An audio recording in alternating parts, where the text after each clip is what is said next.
This appeal hearing is in the matter of CA 011-2021 before Chief Justice Zaki Azmi, Justice Robert French, and Justice Wayne Martin, and is being held by way of video conference. Any orders or directions made after or during the course of this hearing will be issued by the Registry in Dubai on the judge's instructions. The appellant is represented by Ahmed bin Dahi Advocates, legal consultants. Lead counsel is Roger Bowden. The respondent is represented by Emirates Legal. Lead counsel is Sayyid Mujtaba. Yes, Mr. Bowden.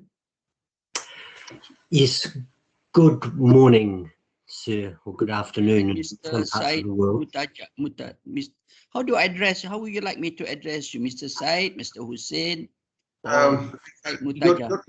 Your Honor, my first name is Mujtaba, so if you want to address me as Mujtaba, that will be fine. My last name would be Hussein. Hussein would be fine. Yes, it's easier to pronounce. Yes, Mr. Bowden. Thank you, sir. Can you hear me adequately, sir?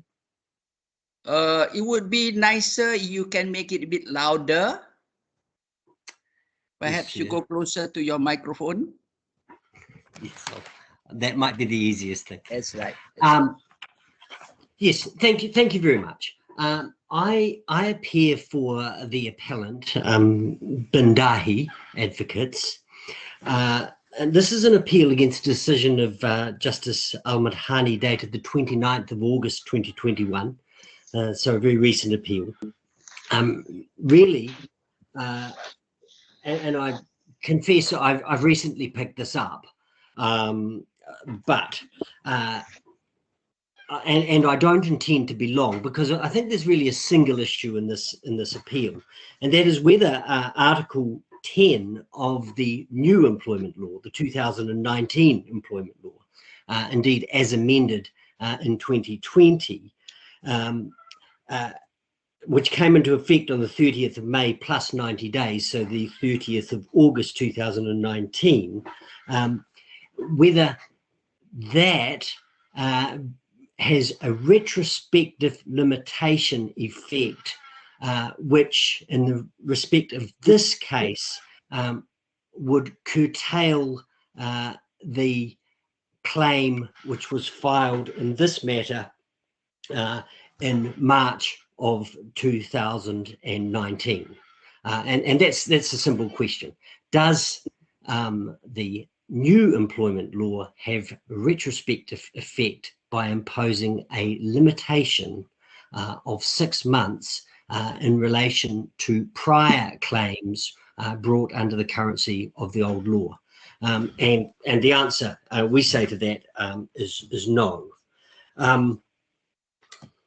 So the judge... Rather than identify the causes of action that were being asserted from the outset. Can you hear me?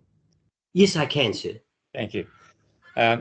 You started off with a claim which invoked contractual obligations, yes, presumably protected under the law of contract and under the DIFC law of damages and remedies in its application to contract. Yes. And you have a claim which, as I understand it, subsists under that law, which is subject to a limitation of 6 years. Yes, sir. Yeah. Although that was swept aside along with the general dismissal by the primary judge. Yes, sir. Yeah, okay.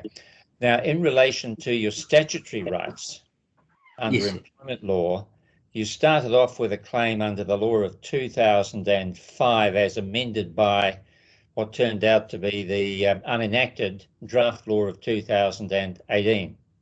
Correct. Can I just make clear, were you invoking articles of that 2018 law or draft law in the initial pleading?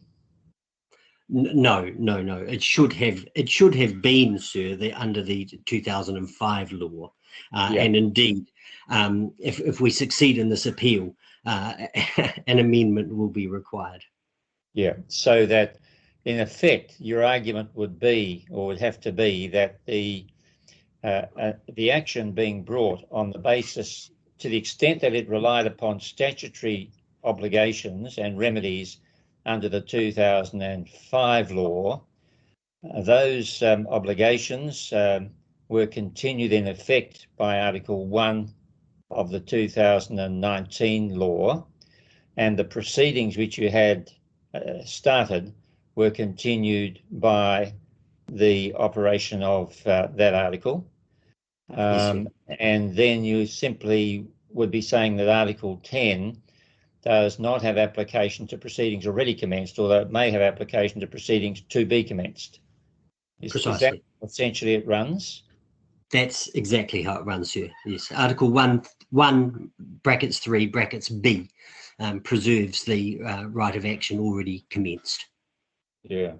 And under very, very orthodox principles, such as are to be found in the English Interpretation Act at section 16 brackets 3 says much the same thing as and indeed interpretation acts all over the world, I think, say the same thing. So as you've foreshadowed, you would be seeking an order that the appeal be allowed, that the dismissal order be set aside, and that you have leave to amend to make it clear that your reliance isn't, yes, presumably always will have to have been on the 2005 law, even though those obligations are continued in operation by Article 1 of the 2019 law. Precisely, sir. Yes, that's how I see it. And the only thing I would add is I would need to look carefully at the damages claim under the law of damages and under the general law of contracts, sir, because I think the employment law, at least in this respect, is a code. But yeah. Whether we could ever proceed on the alternative basis, we don't have to have here. Exactly, sir. Precisely. Yeah. All right, thank you. That's about it then, really, isn't it? That is about it, sir. Yes, you had various things to say about the golden rule, the purposive approach, strained interpretations, but I don't think, in view of the panel that we've got, that I need to trouble you with that. If I might just have a moment, sir.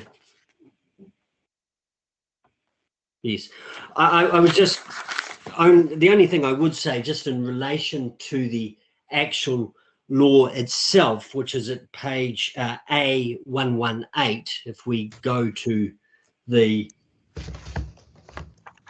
law, this is the employment law.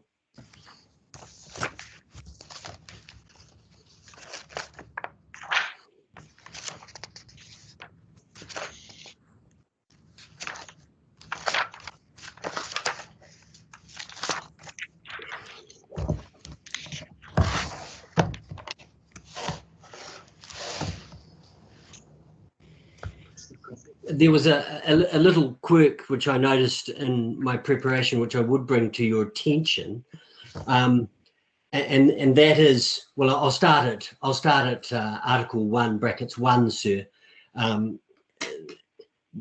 This sub article, the 1 brackets 1, that's simply the repeal.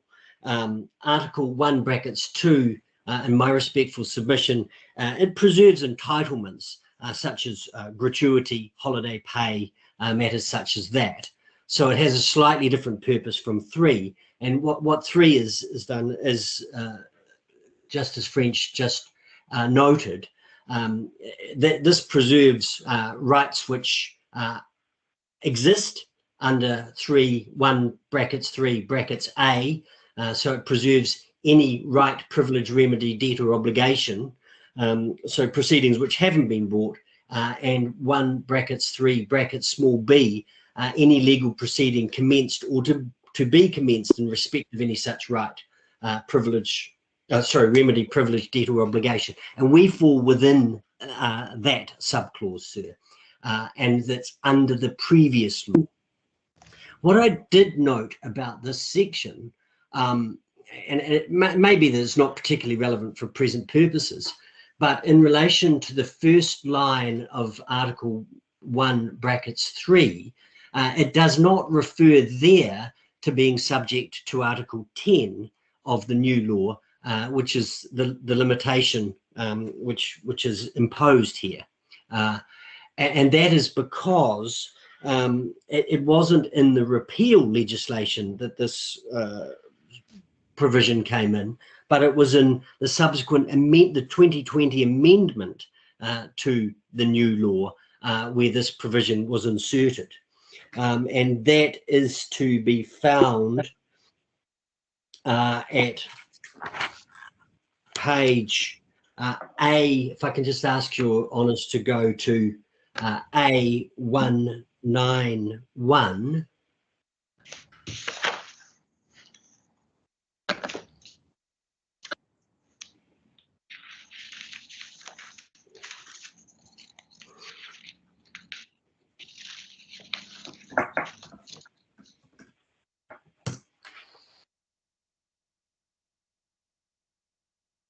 And this is the Amendment Law number 4 of 2020, which, and I must confess I'm struggling a little bit here because I don't see the particular amendment to Article 1, which should be set out there. And in the consolidated version, which we'll look at in a moment, it includes amendments to Article 1, which weren't here. It may be... That's page A245, if I may assist. Page A245. A245? It's the 2021 amendment to this law. Okay. That's the last. A245. Thank you very much. I'm grateful to my learned friend for that.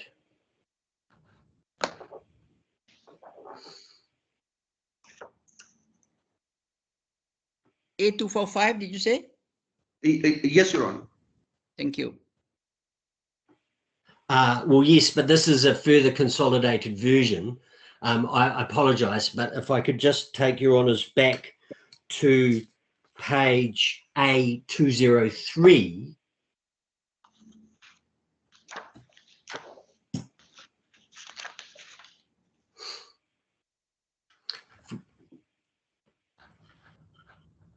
In fact, it would be better if we went to A202, just one page up.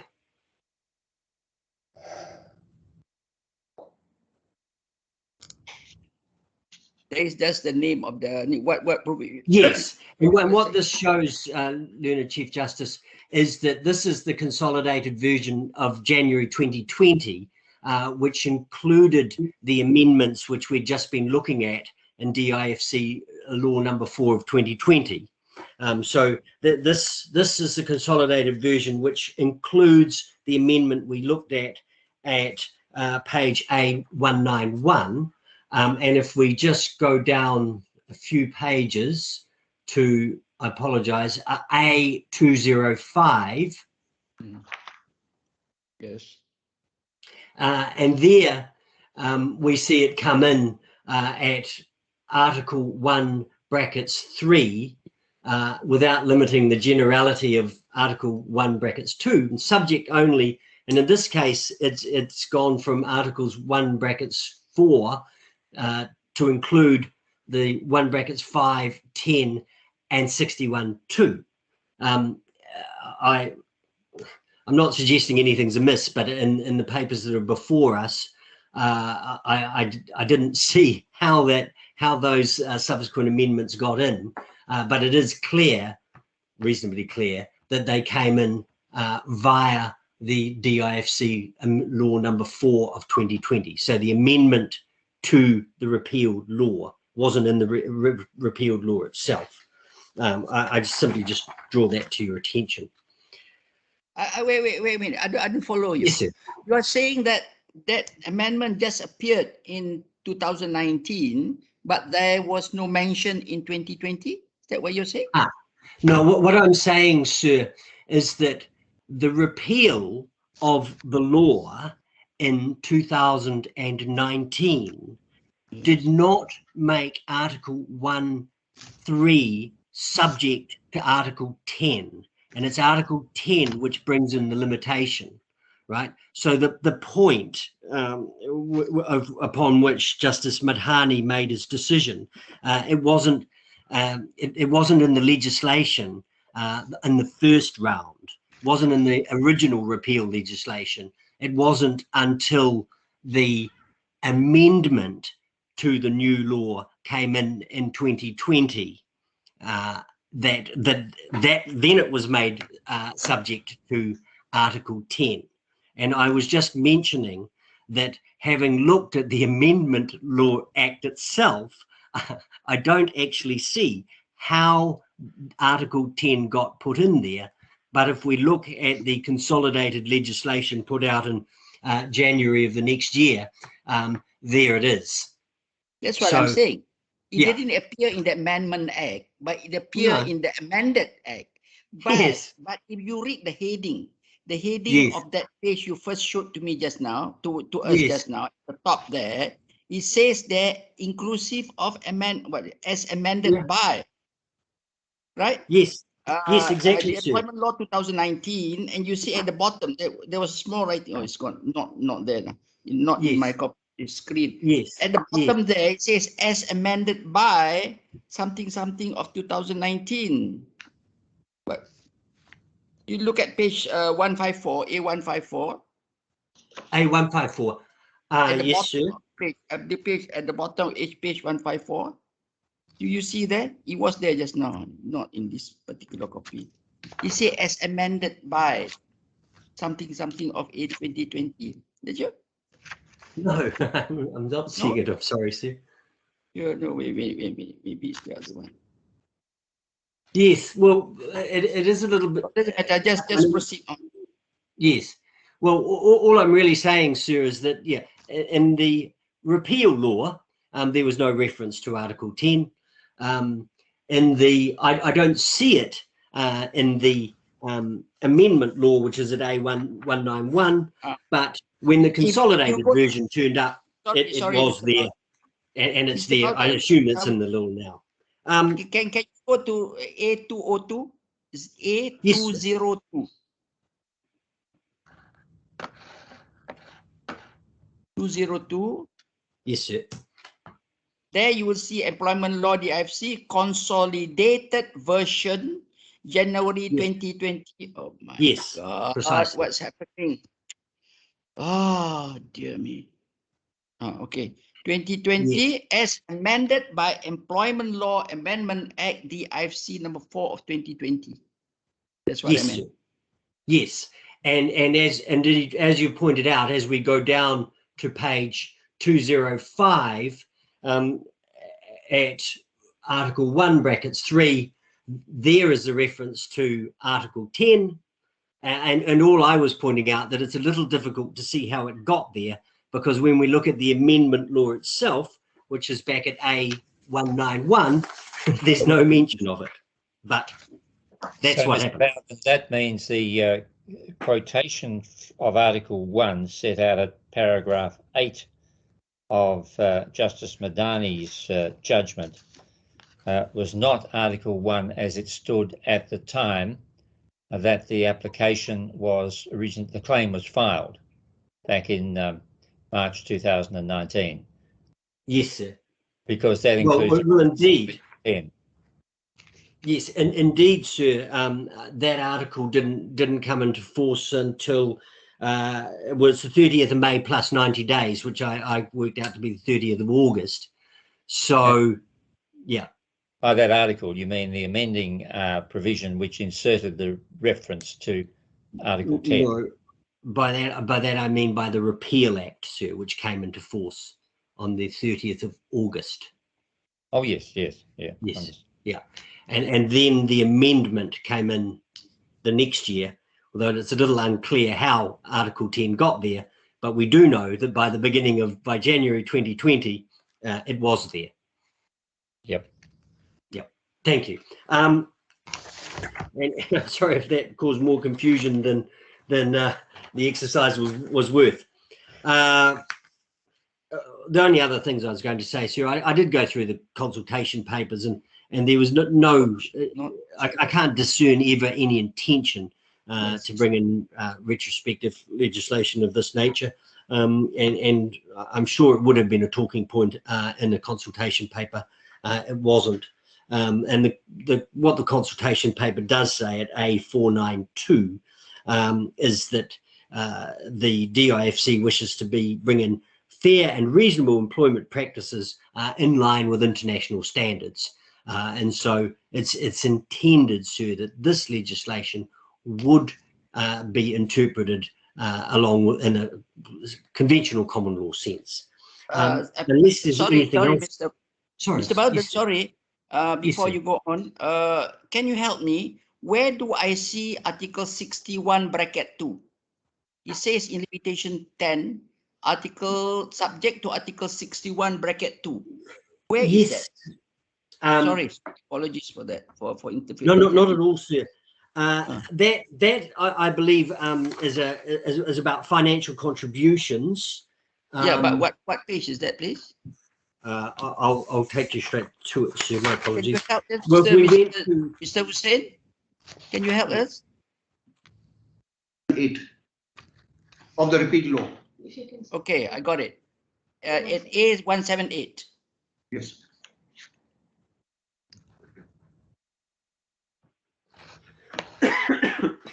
I think that relates to proceedings under Part 9, which has to do with discrimination.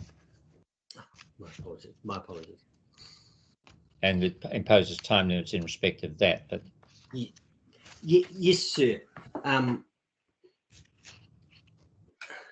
So we're not. It doesn't apply in this case. Yes. There was also time limits, at least in the amendment to the repeal law imposed under Article 20, again, which aren't relevant to this, but they said in a backstop procedure for claims. Unless there's anything else, Your Honours, I have nothing to say. Sorry. Continue. You were saying something just now to Mr. French, Justice French question, and then I interrupted you along the way. Sorry about that. Oh, no, I was simply saying, sir, that at A492 of the consultation paper, I'm not sure if we need to go there, but paragraphs 93 and 94, if we're taking a purposive approach to this legislation, the purpose of it was to bring in fair and reasonable employment practices and to be interpreted in accordance with international standards. So there was no intention on the part of the legislator to bring in any kind of unique provisions in relation to this, and it should be interpreted according to conventional principles. Unless there's anything else, those are my submissions. Thank you. Any Justice Wayne, any question? Robert? Okay, yes, sorry. Your Honor, with your permission, if I may clarify the various amendments to the law and the timelines and point you to our skeleton argument which we have submitted, which is at page A39. A39.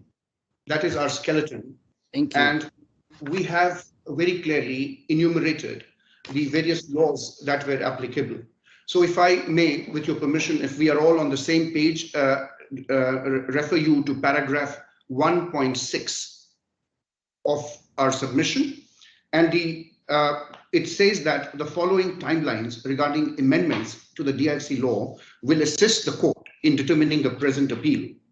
And point A says, the applicable employment law in the DIFC at the time of filing of the claim, 20th March 2019, was DIFC Employment Law number 4 as amended by DIFC Law number 3 of 2012, then applicable law.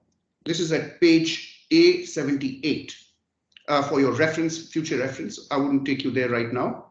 Then the appellant chose to file his claim under DIFC Employment Law number 4 of 2005 as amended by DIFC Law number 6 of 2018, which, as Mr. Bowden pointed out, it was a draft law and it was never enacted. for your reference, you can refer to page A115.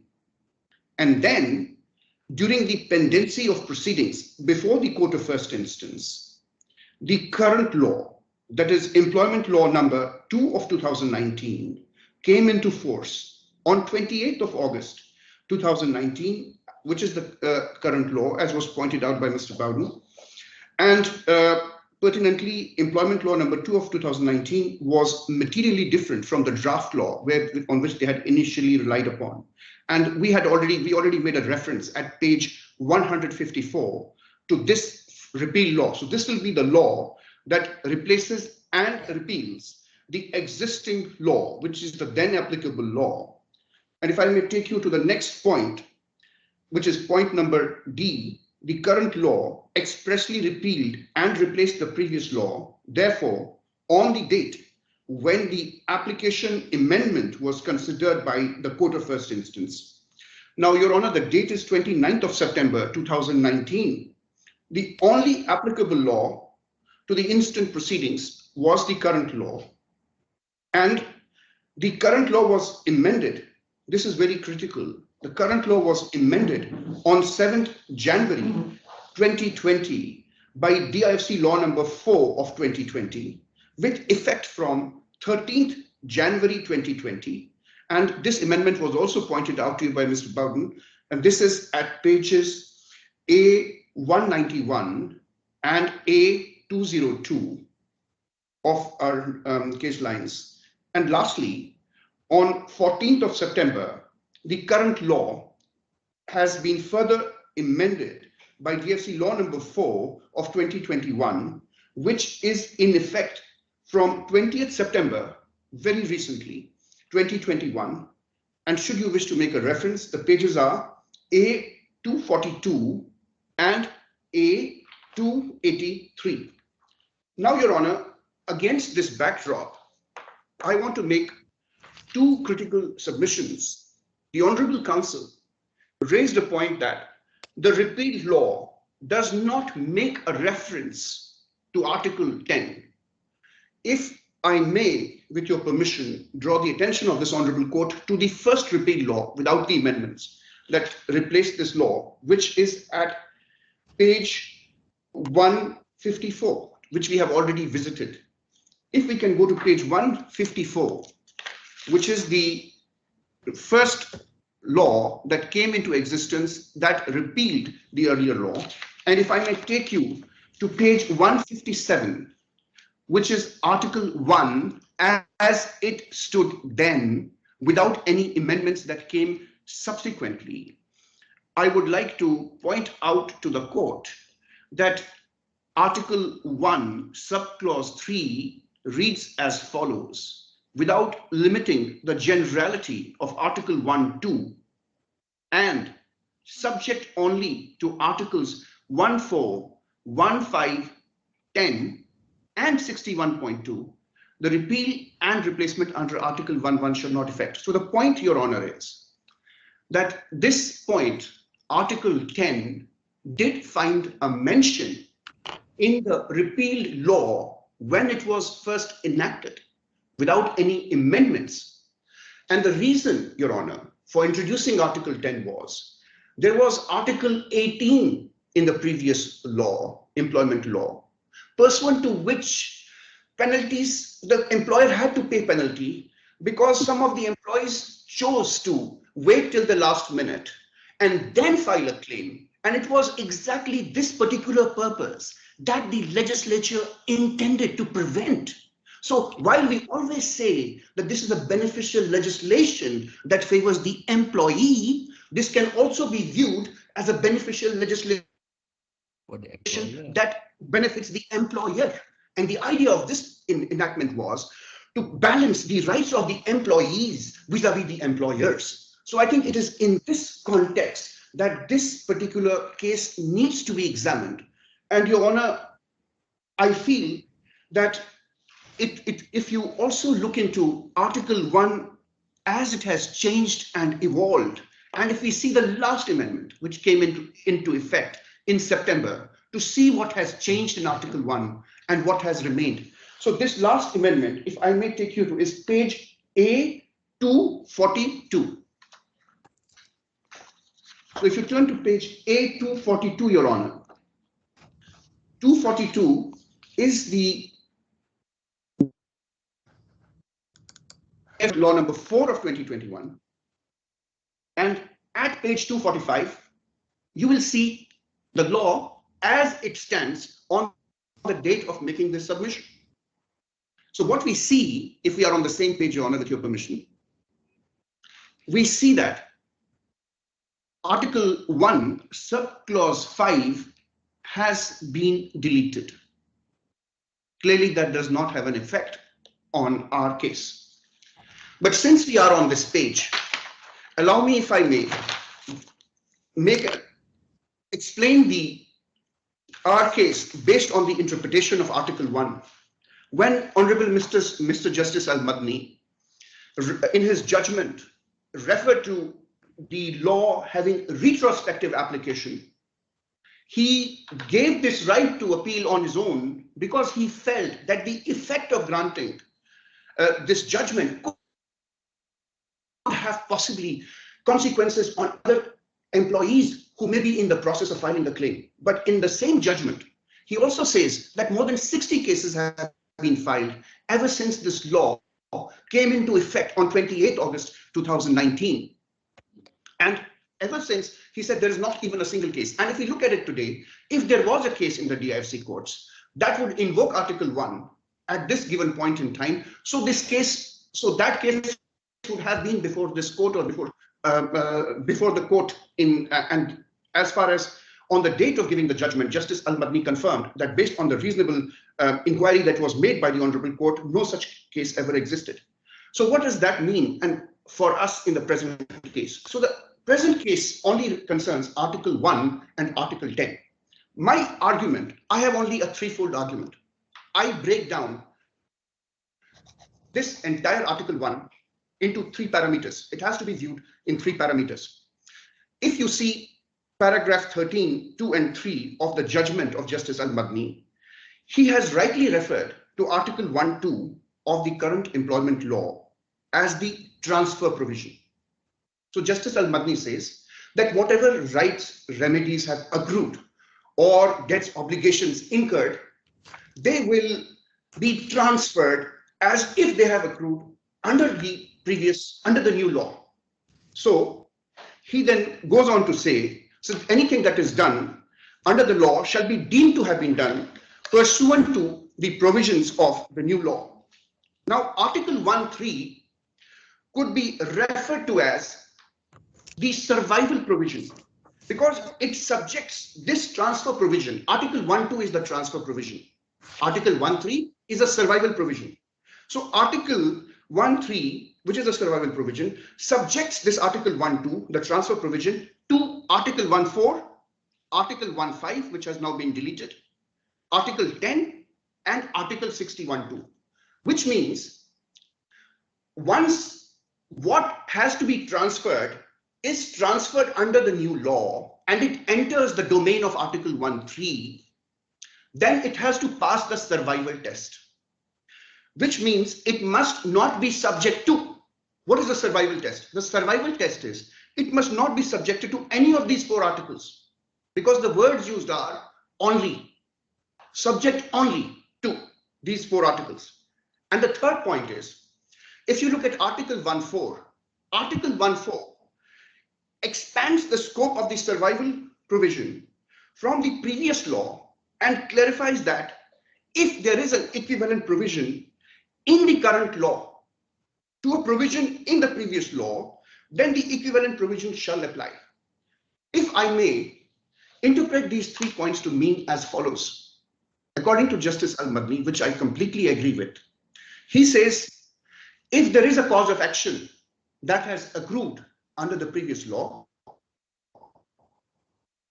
after the new law was promulgated, that cause of action shall be transferred to the new law. So it sits at 1.3. Once it sits at 1.3, there's a test. The test is subject only to these provisions, which means if these provisions apply, it will not stand the test, it will fail. Now let us take an argument that our case passes the test of 1.3 and there is no Article 10. Let us assume a situation which has been argued by my learned colleague that there is no Article 10. There was no Article 10. And then what will happen is the effect of that argument will be that Article 1.3, it will also pass the test of Article 1.3. So it will not be hit by Article 1.3. So then it will, but then it will move to Article 1.4. When it moves to Article 1.4, there is another test known as equivalent test. So if there is an equivalent provision which was not there in the previous law, such as there was a general provision, Article 38 of limitation, but here there is Article 10 which prescribes a specific limitation period, then Article 10 shall prevail. But let us look into what happened in the instant case, Your Honor. In the instant case, what happened is the claimant, this is a question of record, never filed the claim on the basis of then applicable law, which means no right or remedy accrued. There was no cause of action at that relevant point in time that had accrued. And let's look at it from this perspective. Had they filed a claim at that relevant point in time, then there would be something that would have accrued and something that could have been transferred and from 1.2 to 1.3. But because they did not file a claim under the previous law, no right or remedy accrued, no cause of action arose.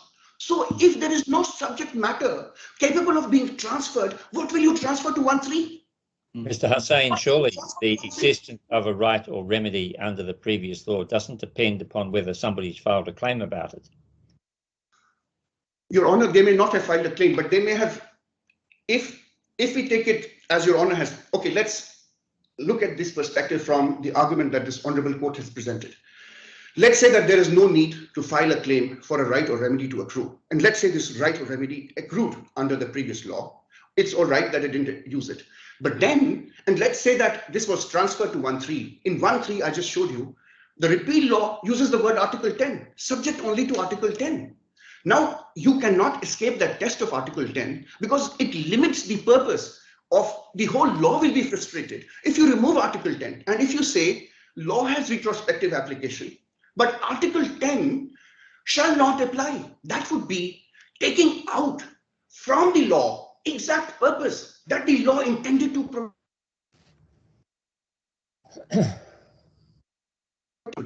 It seems to me very difficult for the other side to pass the test under 1.3, and even if they do under 1.3, how do they deal with the equivalent provision? Article 10 is a specific provision that talks about limitation of 6 months. And if you see, Your Honor, let's assume for the sake of argument, first of all, that although the original claim made reference to the unenacted law 2018, that was obviously that went nowhere because there was no law of 2018.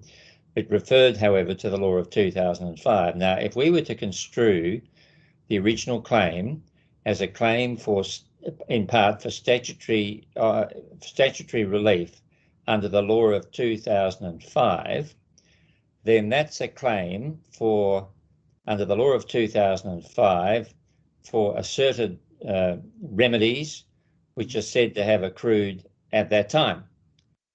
Now, if that is right, then that is not a claim under the DIF's, under the 2019 law to which Article 10 is addressed. Isn't it just a claim, a legal proceeding already commenced, which is unaffected by the repeal and replacement of the employment law of 2005 by the employment law of 2019?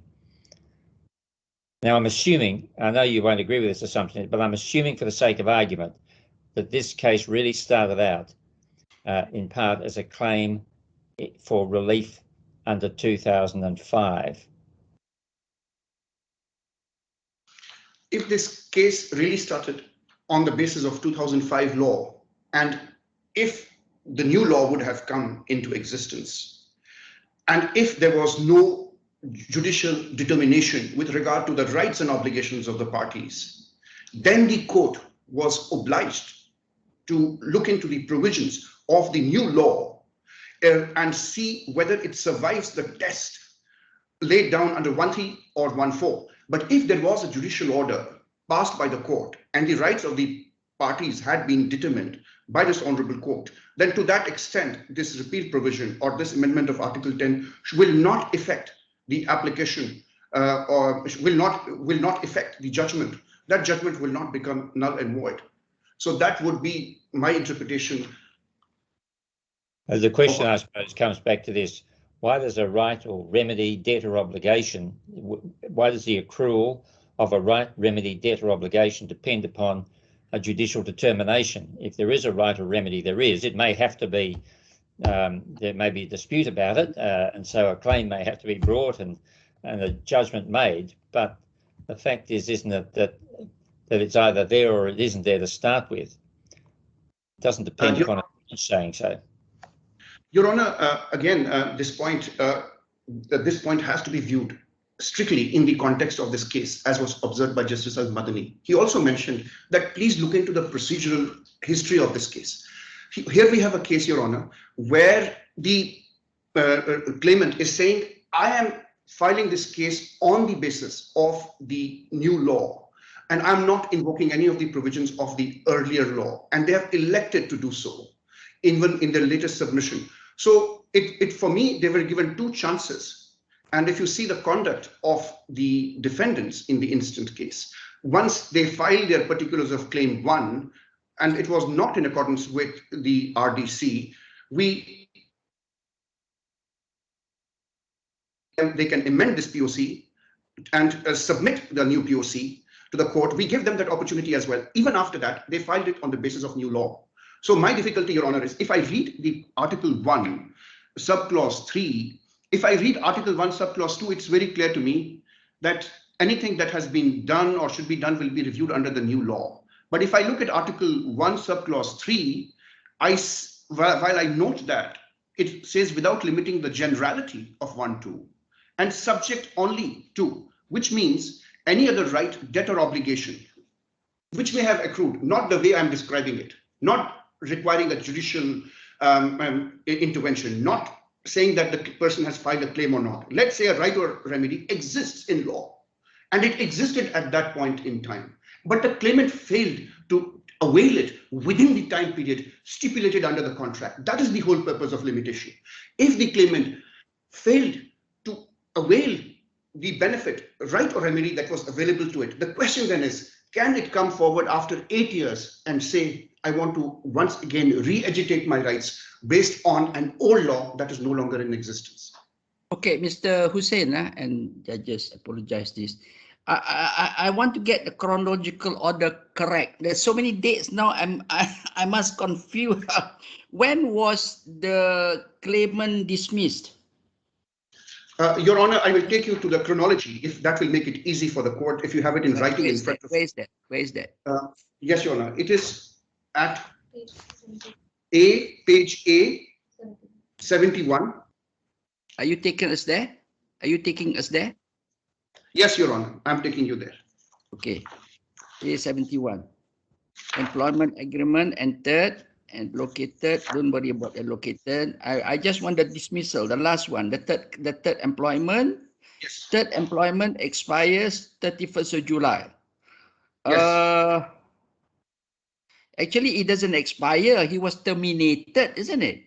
No, Your Honor. Actually, this is one point I want to clarify. This is not a case of wrongful termination. Each contract, there were 3 contracts in existence. Yes. Each contract had a starting period and each contract had an expiry period. Yes. So these contracts were not extended. New contracts were executed each time an old contract expired. Yes. So this time we gave them a notice of 6 months prior to the expiry of the term that we will not be renewing the contract, and hence no new contract was issued. So there were 3 different contracts. Before you proceed, we are talking about the third employment contract now. Yes. The third employment contract was signed on the 1st of August, right? That is correct. Right? 1st August and third signed in it. Okay, and then the claimant informed through an email on the 30th of January 2014, 2012, you say you are going to end the contract. Yes. Would not be extended. So when does it expire? Your Honor, it expires on 31st of July, okay, 2014. So there was no termination. There was no termination. So it expires on it. You did not want to extend. We did not want to. We did not want to issue a new contract. Okay. Because extension in this case would mean issuance of a new contract, not the continuation of the same. Right. So by email sent by defendant with details of full and final settlement after expiry of third employment agreement. Okay, this is the okay. Is that the reason why he's suing you? Because you were late in sending your details of full and final settlement? No, Your Honor, not at all. In fact, he wants to sue us because he wants to claim at that it is now that this question was posed to me by the court. I would draw the attention of this court to my skeleton where I have brought. Don't go. I just want to get the broad. I'm confused about the time. I confess and apologize to everybody, including my brother judges. I'm confused of the time, and because the employment contract, employment act came on one after the other, and after the other, 3 or 4 overlapping on each other. There are about 5 of them. So now we are at 2014, right? 2014. Yes, and then nothing happens until 20th March 2019. 20th March 2019. 2019 they file a suit. That is correct. Right? Correct. In between, there was some communication between the 2 parties trying to get a settlement. There was some exchange of emails, and then nothing, because the claimant is saying that I was hoping this could be settled, and the thing dragged on until 2nd of March. Now, what is the law that they relied on when they filed the suit on the 20th of March in 2019? Your Honor, they relied on the law which I just read out to you, which is the draft law. 2019 law, is it? As amended by 220? No. Yes, Your Honor. They have relied on, you're right, Your Honor. They relied on, at that time when they filed the claim, they relied on the DIFC Employment Law number 4 of 2005 as amended by DIFC Law number 6 of 2018, which was a draft law and was never enacted in the said form. That law. Never mind. Don't worry about that. They amended it, and you agreed to the amendment, Mr. Hussein. No, Your Honor, we did not agree to the amendment because we filed an immediate judgment application. If Your Honor allow me. I know you did that, but then the court allowed them to amend. That is correct, Your Honor. Okay. That is absolutely correct. After the amendment, what law were they relying on now? After the amendment, they relied on the current law, which is the present law. Current law of 2020. That's the current law of 2019. They relied on, when they filed the claim, they relied on law number 19 as amended by 2020. As amended by 2020 and further amended by law number 4 of 2021, to be more precise. 4 of 2021. Now, based on that, they're saying now, if you had go back, their limitation period was 6 months, isn't it? Limitation period under the previous under the new law, of course, was 6 months, but under the previous law, there was no limitation period mentioned. So Article 38, the general provision of the DFC court law would apply, and that would give them a period of 6 years. But they didn't file any action. They filed it. With regard to the first and second claim, with regard to because there are 3 claims. First claim under the first contract, second claim under the second contract, and third claim under the third contract. So what has happened is the first 2 claims, do not satisfy the test of limitation under the previous law. But as regards the third claim, there is that if we use the existing law, then this third claim would fall within the within the limitation period. That is the position. Now, Your Honor, that is their argument. That is their argument. Your argument. It does not. You should read as per the law today, because they file under the current law. That's what your argument is. Right? Is that right, Mr. Hussain? Did you follow me? Did you follow me? Your Honor, I just want. Yeah, go on. Yes. Did you follow? Your Honor, yeah. Yes, Your Honor, I follow the point. Yes, Your Honor, I follow the point. I was saying to you that just now, had they filed the third claim, don't worry about the first and second, they filed the third claim under the current law. Right? That is correct. They didn't file the claim under the old law. That is correct. Had they filed the claim under the old law, they would be saved by 1-2. Correct. Right? They didn't. It means the subject matter would be transferred. That's right. But they didn't do that. But They're they now would be under the current law, but they are relying on the limitation under 10. Or rather, the savings, not imitation, I said the savings under 10. There is savings 1-2. So the limitation is. No, I must confess, the law is convoluted. The legislations are convoluted. I must confess that. And I think all the three judges, I don't know about you, but I'm confused about one overlapping the other and one repealing the other, and the savings clause are not properly worded as they should have been. And that is the cause of this problem today. Your Honor, if I may, Isn't it? with all due respect, point out that when I read Article 1, when I argued this case before Justice Al-Madni, I must confess that I had a difficulty in interpreting Article 1(3).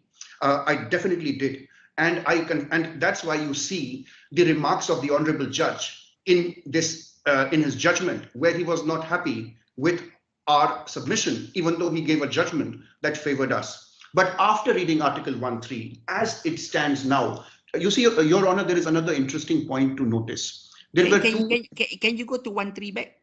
What page was that just now? Yes, Your Honor. Page not 245.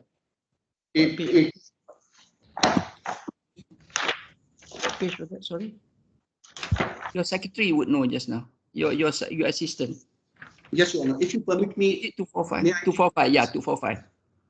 Your Honor, let us read this provision. Let's go back to 1(3) again. Sorry, Robert and Wayne. I'm not following. I'm very, very sorry. I tried to understand from the judgment and the submission. I had to sit down with a table and trying to put it in. I still okay. Let's start with that again. Sorry, Mr. Hussain. Yes, Your Honor. Your Honor, with your permission, Article 1, title and repeal. Article 1, subclause 1. This employment law 2019 repeals and replaces the employment law 2005, the IFC law number 4 of 2005, as it was in force immediately prior to the commencement of this law, which is the previous law, and may be cited as employment law 2019 or this law. So there has been a repeal of the law number 4 of 2005 by this law. Now, if you understand that. That is clear. There is no doubt about that. And even 2, I understand. Yes. Now, anything omitted to be done shall be done, permitted to be done under the previous law. Okay. Yes. It is deep to say the law is continuing. Yes. So what was done there or not done there is deemed to be not done under the new law. Correct. It's a continuing process. It's a saving clause. Okay. Yes. And then without 1(3), meeting the narrative of 1(2) and subject to Article 1(4). And it says without limiting the generality of 1(2), and it says subject only to. Now the words are subject only to, which means this is a clause subject only to, that will supersede or that will have priority over 1.3, which means Article 1.4.1.5 has been deleted. 10. So 10 still remains. 10 still occupies the field. And 61.2, the repeal and replacement under Article 1 shall not effect. So if we stop at this point, it means that what was transferred will continue into Article 1.3. Article 1.3 will save it, but Article 1.3 will not come to its rescue if the word subject only to 10 is there. Because the word subject only to 10 means that Article 10 has priority over the 1.3, and Article 10 will occupy the field. That's why the word is subject only to. And then to me, it's very simple. Limitation period under 2 means if you want to get the protection up there, you have to file within that period. Otherwise, you lose your limitation. Absolutely, Your Honor. That is the exact. That's how I read it. I don't know. No, I'm not heard Mr. Bowden after the reply. We have to hear Mr. Bowden. Yeah. Yes. Okay. So now, Your Honor, coming back to this point, this is exactly the interpretation which we have. It says that if now let us take a situation where 10 is not there. Now let us presume 10 is not there. What does that mean? That means any right, remedy, debt or obligation accrued to or incurred by any person, or any legal proceeding commenced or to be commenced in respect of any such right, remedy, debt or obligation under the previous law, comma, and the word is and any such legal proceeding must be initiated, continued or enforced, including any penalty, fine or forfeiture under the law without prejudice to any, and then it uses the word, the important point is without prejudice to any right, remedy, debt or obligation which has accrued or incurred prior to the commencement of this law. The way I understand it, Your Honor, and this is what I could gather, is if the word subject only to the name Article 10 was not there, then there is no problem. It satisfies the test of 1.3 and we reach this particular point. We can safely say that the limitation is not there. So this has passed the test. These proceedings, whether they have been initiated or whether they have not been initiated, will be treated as if they have been initiated under the current law. That is the effect of the transfer provision. Now let us read this with clause 1.4, because the story doesn't end here. There is 1.4 that is still surviving. 1.4 says, where there is no equivalent provision in this law to a provision in the previous law, the relevant provision in the previous law is deemed to survive the repeal and replacement under Article 1.1 until such time as necessary for the purposes of any legal proceeding specified in Article 1.3b. The fact that a provision in this law reduces or extinguishes rights in the previous law does not prevent it from being an equivalent provision. Now, Your Honor, let's apply this test laid down in 1.4. I call it, for the purposes of simplicity, as the test of an equivalent provision.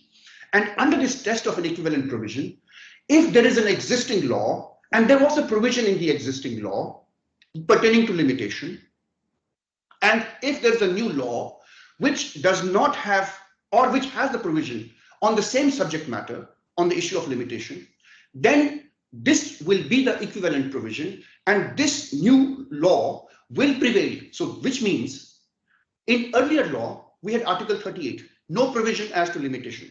We relied on the general law. In the new law, we have Article 10.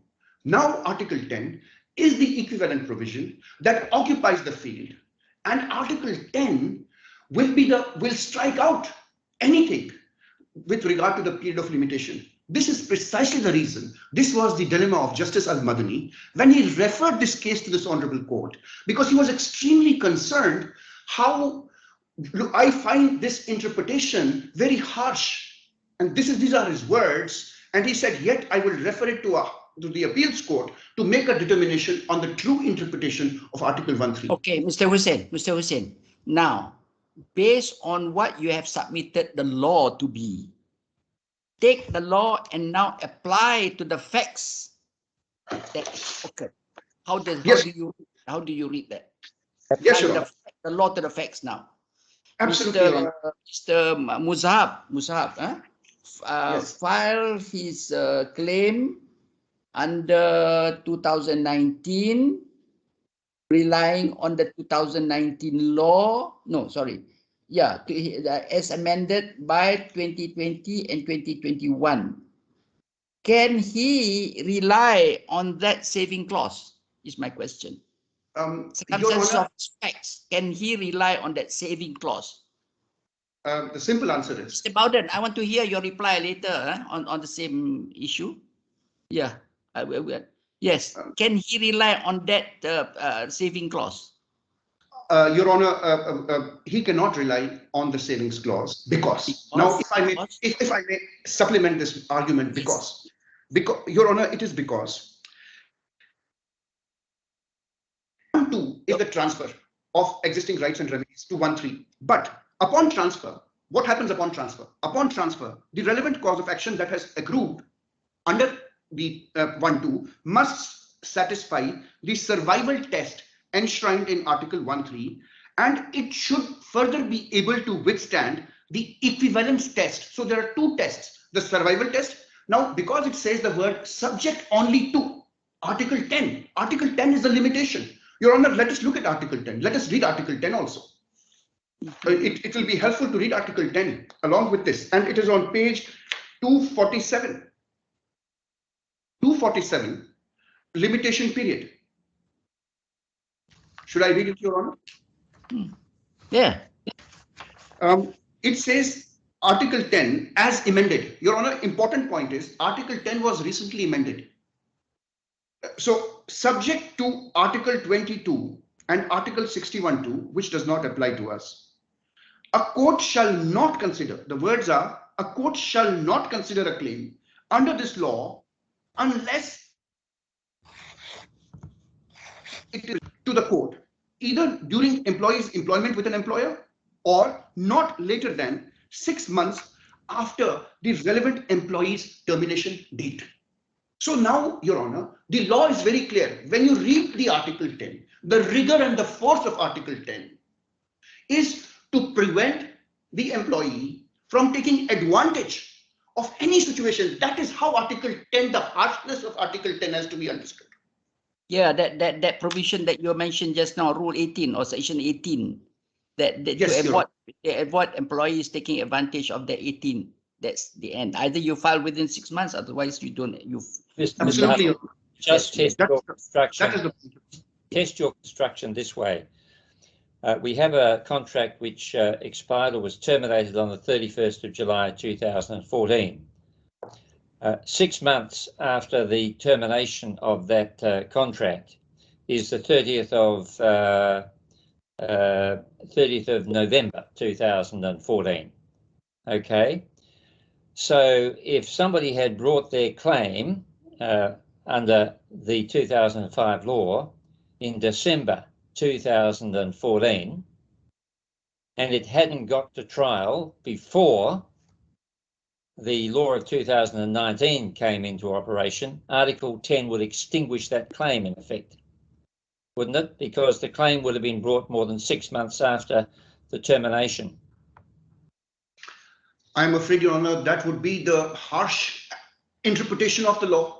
But well, harsh is one word, absurd might be another. And the question is, we want an absurd interpretation. But that could be saved by 1.2.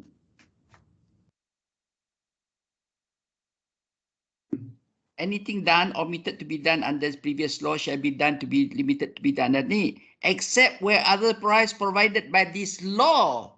Could that be 10? 1.2 says, except otherwise provided by this law.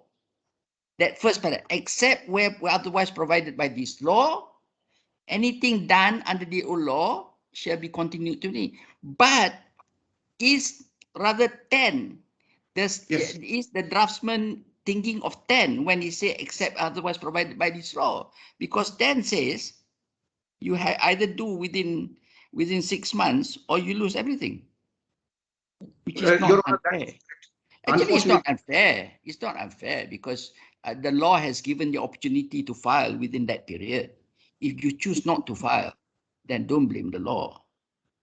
I'm perhaps directing this to Mr. Bowden so that he can reply later. You know, I mean, I was a draftsman, parliamentary draftsman for 3 years.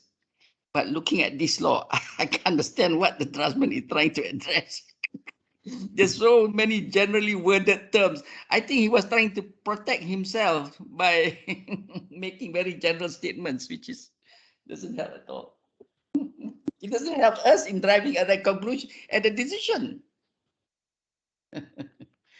I don't know whether Mr. Justice friend, Mr. Wayne, understands, but I'm sorry, I can't follow. That's why I think after this I've got to drop a chart and put there and read word for word again. Because the word in 1(2), except where otherwise provided in this law, is so general, it's so wide. What does except where other provided in law? Is 10 included there? Yes, Your Honor, that is the interpretation, because Article 10 is, because if you look at subclause 3, it says without limiting the generality of Article 1(2). So the Article 1(2), the generality, Article 1(2) is a general provision. Now, without limiting the generality of Article 1(2), and then it uses the word and. The word is and, subject only to. The words are and, subject only to Article 10. Yeah, okay. Then you go back to 1(3). Is it you were referring to? Yes, Your Honor. 1(3). Without limiting generality of 1(2) and subject to. Only to. Subject only. The word is only. Only to 10. The word only doesn't serve a purpose. That's all I can say. Subject to 10. The replacement shall not affect any right or remedy obligation accrued or incurred by any person. Now, Mr. Bowden is going to say, oh, because of the 10, subject to 10, because of the 10, he doesn't enjoy this privilege, this rights under 1(3). That's your argument, Mr. Hussein. Because he's now limited, his time is limited by 10. And 1(3) limits his rights because, okay, I understand that. And should the court agree with this? Now, how does 1(4) come into play? Where there is no equivalent provision in this law to the previous law. The relevant provision of the previous law is deemed to survive the repeal and replacement under 1(1). Under 1(1). Until such time as necessary for the purpose of legal benefit. The fact that a provision in this law reduces or extinguishes the rights in the previous law does not prevent it from being an equivalent. The fact that this provision in this law reduces or extinguishes rights in the previous law does not prevent it from being an equivalent provision. Your Honor, let me try to simplify the reading of this article, if I may, although it's a very difficult task. Your Honor, let us say that Article 10 did not exist. Then under 1(3), only 3 situations will be covered, which is Articles 1(4) and 61(2). So if Article 10 was not there, which means what Article 1(3) reflects is the legislative policy. The reason why the legislature said that this is subject only to this, and it uses the word in 1(2), except where otherwise provided in this law. And then it says thereafter, and subject only to, which means this is Article 10 is the legislative policy that this honorable court cannot change, amend, vary, but it can only interpret. And therefore, when you look at Article 1(4), if it is not covered by 1(3) and it survives 1(3), then if under Article 1(4) there is another provision not referred to in 1(3) that covers the same field which was there in the previous law, then this specific provision under the new law shall prevail over what was there in the existing law. This, in my opinion, would be a reasonable interpretation of Article 1(4) equivalent provision. And fact that, Your Honor, Article 10 diminishes the right, takes away the right of the claimant. It does not prevent it from being an equivalent provision. And if Article 10 is an equivalent provision of the law, then the claim will not survive. This is exactly what Justice Al-Madani also in his judgment analyzed, came to the conclusion, and then felt this is a very difficult interpretation. Both ways, whether you read 1.2 or 1.3, it is intended to cover. It is intended to what shall I say? Include Article 10. Because 2 says except otherwise provided in this law. That could be 10. When you come to 1.3, without generating of 1.2, again, and subject to 10. It's a repetition of 1.2 and 1.3 as far as 10 is concerned. Okay, I mean, let's hear what Mr. Bowden has to say. But well, Mr. Hussain, can I put this to you? I think it's actually a lot simpler. And so if you go to Article 1.3, it preserves any legal proceeding commenced or to be commenced. Now, because it preserves rights under proceedings that weren't commenced at the time of coming into the Act, the problem was that there would then be a 6-year period under the new Act unless Article 10 was applied. So the inclusion of Article 10 in that provision as an exception is intended to ensure that from the time of commencement of the new law, proceedings had to be commenced within 6 months of termination. And so you read Article 10 as applying only to that part of 3 which applies to proceedings to be commenced, but not to apply to proceedings which have been commenced. Now, what do you say to that? Your Honor, that is exactly our interpretation, because Article 10 comes... Well, if that's your interpretation, you lose. Sorry, Your Honor? If that's your interpretation, you lose. No. Because these proceedings were commenced at the time the new law started. These proceedings were commenced, Your Honor, the point is this: at the time when the court on its own treated, although they have not made an amendment to their particulars of claim, the court treated their particulars of claim, which were filed contrary to the permission of the court in its earlier order. That's a different point. That's a different point. We've been over that point. If there was a proceeding on foot which can be construed as a claim under the 2005 law, then on the construction which I just suggested to you, it is preserved by paragraph 3 of Article 1. But paragraph 3 of Article 1 also has a limiting principle, which I just read out. If Article 10 is there and it's subject only to Article 10. Now, Article 10 is the limiting principle, which means while the whole of Article 1.3 preserves what was carried forward from 1.2, but because Article 10 is there, it will take away that right which existed, because this is the mandate of the law. Not if, as I suggested to you, you read Article 10 as applying only to proceedings to be commenced and not in respect of proceedings that have been commenced. I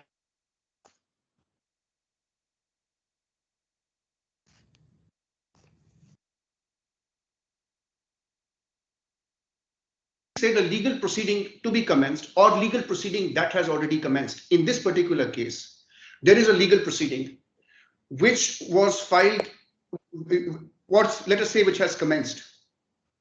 So still Article 10 will apply because it has to pass through the test under 1.3.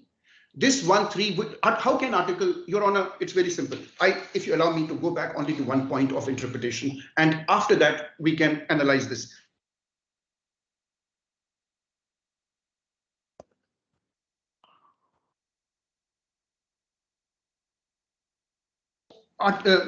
If I have understood you correctly, you are saying that if the Article 10 shall only apply to proceedings that have yet to commence.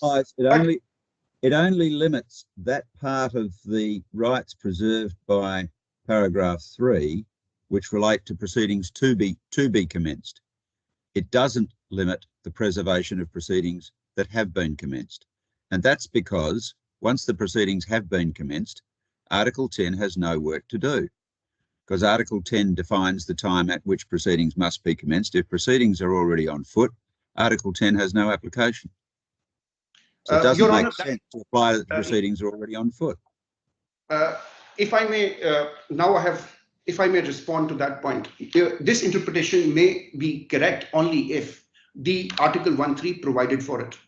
Now, if you look at Article 1.3, it talks about any proceeding, legal proceeding must be instituted. It says must be instituted.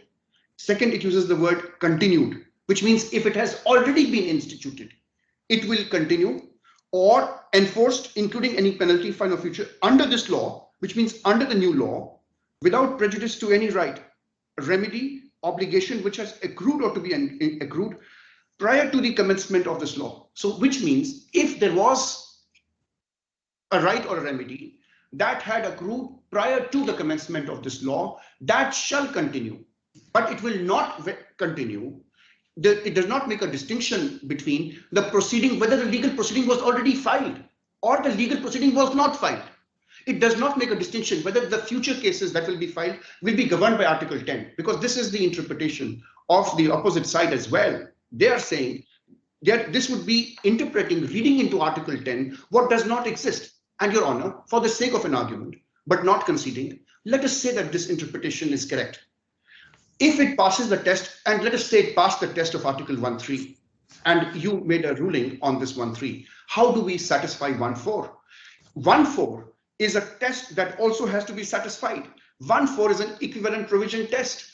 Article 10 is a specific provision under the new law, which deals only with the period of limitation. Earlier law did not deal with the period of limitation. This law, even which limitation periods refer to the time at which proceedings are commenced. If proceedings have already been commenced, limitation provisions have no application. Article 1.4 is concerned with the application of substantive rights and laws to proceedings that are on foot. It's not concerned with limitation periods. Your Honor, again, the question then is, what is the scope and purpose for bringing in this time period under Article 10, and what is the purpose of making this legislation retrospective? Article 10 applies to proceedings that hadn't been commenced at the time of coming into operation of the new law. That seems to me to be the clear intention of Article 1.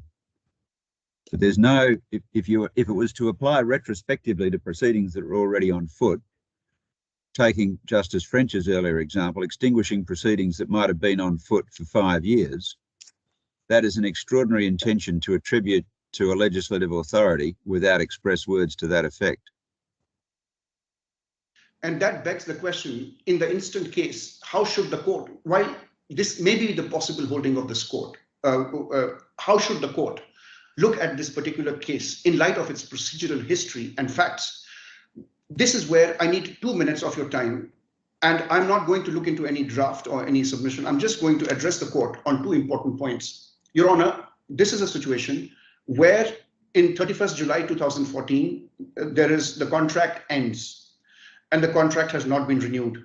Claim is filed several years later, 4 years later, and in that claim, what they're asked for are various things under the employment law. What this court must also take note of is what we have written in our skeleton, and that's why we spend so much time on this procedural history and other aspects. Mr. Musaab, as we have referred to in our statement of defense submitted earlier, was in the employment of another company during the same time period.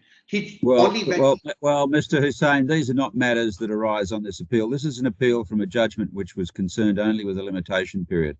Those are matters for trial. I read them in your written submissions. They appear to me to be entirely irrelevant to this appeal. Right, Your Honor.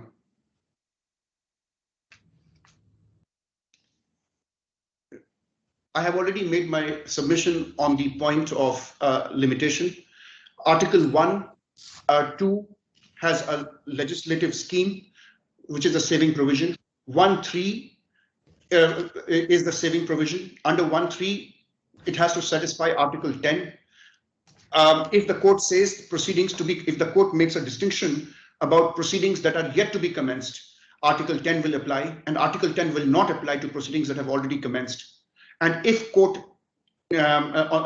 takes that as an interpretation, then it will render Article 10 meaningless.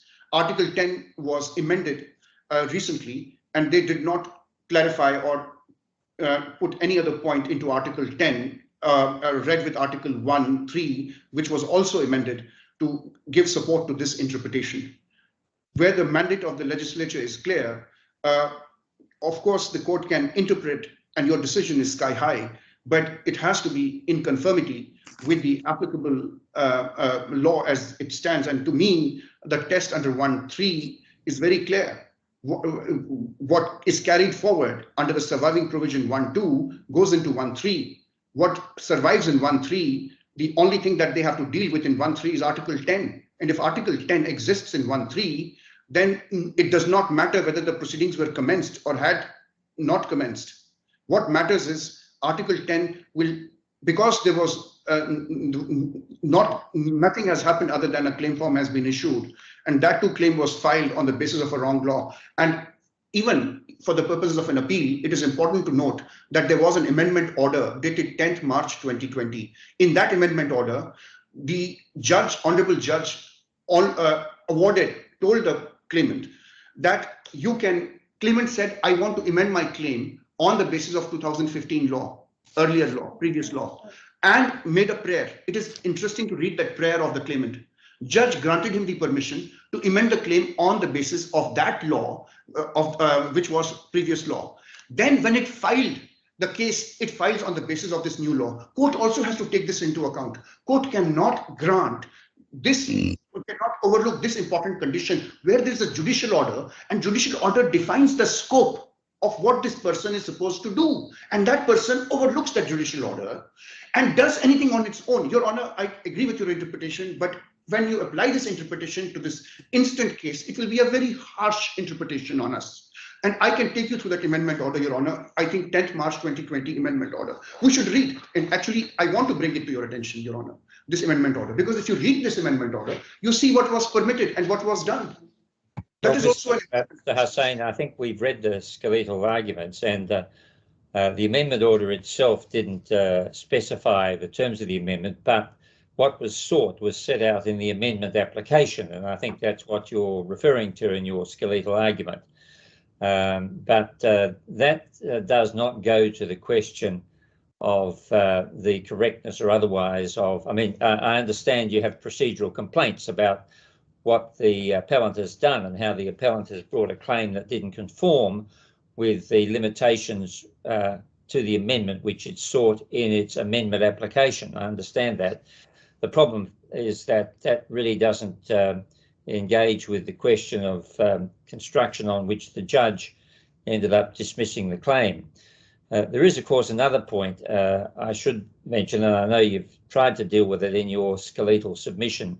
The judge dismissed the whole claim on the basis of his interpretation of Article 10, but in fact, as you know, a significant part of the claim was based on the law of damages and remedies, and was brought under that law where there's a 6-year application. And I think you then, in your skeletal argument here, run arguments about the application of the 6-year limitation, which wasn't addressed by His Honour.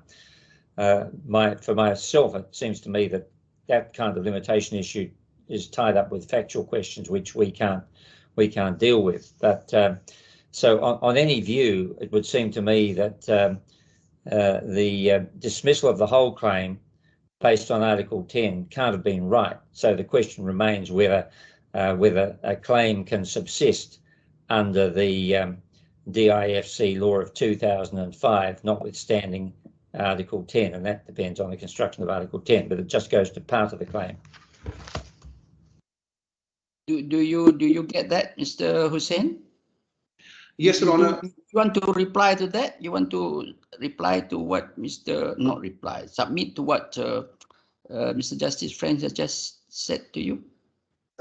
Your Honor, I see the wisdom in the points which have been raised by the honorable judges today. I also understand the implications that it can have on people who file or who are on the way to filing such claims.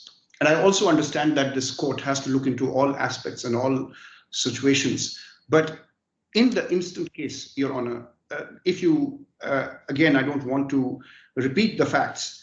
If you apply the law to the facts of this case, it is very clear that the claimant had an opportunity to file its claim under the old law. Claimant entered into a negotiation with us, did not agree, like the settlement amount, wanted to claim 3 times the money, which could have possibly been offered in settlement, and chose to file the claim under a law that had not come into force. And how can the claimant, without be given several opportunities, incurring costs over 2 years, we have been defending these proceedings.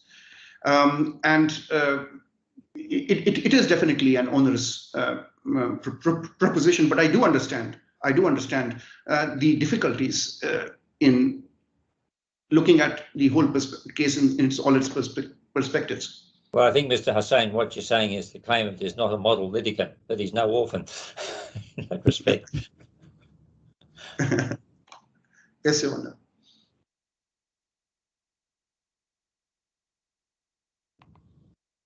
Yes. Is there anything else you want to say, Mr.? No. If you understand what Mr. Justice French has just put to you, you may want to seriously consider whether you want to reply to what, because Mr. Justice French is not looking just within your argument, is beyond, because, you know, if you understand, that's how it's. Your Honor, the only point that I emphasized on and that I elaborated on is that if Article 1.3 were to make a distinction of any sort, or were to provide respite to the potential litigants or those who have already filed their claims, it would be a different story. We have in front of us a provision which has 2-pronged test. A test, Article 10 finds a mention in 1.3 also, and it finds a mention under 1.4 also, to make a distinction that these proceedings that have already commenced shall not be affected by Article 10. And even if you were to do that, Your Honor, then even if that were to be the case, then claim 1 and 2 falls apart. Then it is only claim 3 that survives, that has to be looked into. And even if we were to look at it differently from what has been proposed, this would amount to this honorable court adding something into Article 1 and Article 10 that doesn't exist. I'm so sorry, but that is the interpretation I could possibly not agree with at this point in time. I'm sure when I see the reasons of this court, I may have a better understanding of the law.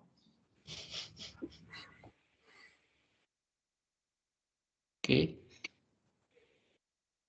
But Your Honor, the point that I wanted to make was, assuming that you were to grant him any form of relief, then in such a case, the claimant does not live in this country. The claimant does not have any assets in this country. The claimant, we have incurred huge costs defending these proceedings over a long period of time. And we want security as to the costs. And in that case, we would rely on RDC 25.100, read with 25.105, where the court has to make a security order. It will determine the amount of the security and direct the manner and time within which the security must be given. I feel this would this would be a critical component because the claimant resides in Sudan. We have incurred huge costs on him. How much are you thinking of? How much is your mind? Mr. Hussain, you're telling us a whole lot of things that we don't have in evidence. Surely this is a matter for, if the appeal is upheld and the matter returns to a judge at first instance, that's a matter you can raise with the judge at first instance on the basis of evidence. It's not something that should be thrown up in the aftermath of this appeal, I think. Okay, I think you have finished your argument. You are going in circle, you're repeating. I understand what you are submitting, but we have put to you different ways of interpreting those relevant provisions. So have you finished with that, Mr. Hussein? Yes, Your Honor. Thank you very much. So, Mr. Bowden, you want to reply to that? You have Well, heard thank you, my sir. questions, Mr. Justice, our questions to Mr. Hussein. So can you just take those issues and reply? May I start with my traditional apology, sir? My submission about how Article 10 got in there was well wide of the mark, and I apologise. I got myself tangled up quite late in the day in these papers. The reference to Article 10 was clearly there in the beginning, and I was making the same mistake as my predecessors had on the file in referring to the draft law, and I apologise. A little embarrassing, and sorry for wasting the court's time with that. I've got very brief replies, most of which what I would wish to say has been said much more elegantly than I could. But I don't think it's a transfer provision so much. It's a saving or traditional or transitional provision, as they're known. It may be, as your Learned Chief Justice has said, inelegantly worded, but it's relatively consistent with other laws. And I've got in front of me, just for an example, the English Interpretation Act, but I took the opportunity of checking the New Zealand one while I was waiting. And section is 16 brackets 1 brackets C of the English Interpretation Act says, where an act repeals an enactment, the repeal does not, unless the contrary intention appears, and picking up Justice Martin's point that it have to be clearly stated that this was intended to be retrospective. It goes on to say at C, affect any right, privilege, obligation or liability acquired, accrued or incurred under that enactment. And so it's really consistent in my respect. So Article 3(1)(b), upon which we say that this existing litigation survives the repeal and replacement of this law, it's under Article 3(1)(b), and that, if we take your honours back to what it's the wording at the time, which is at A157, I'm not sure it'll help us to read it again, but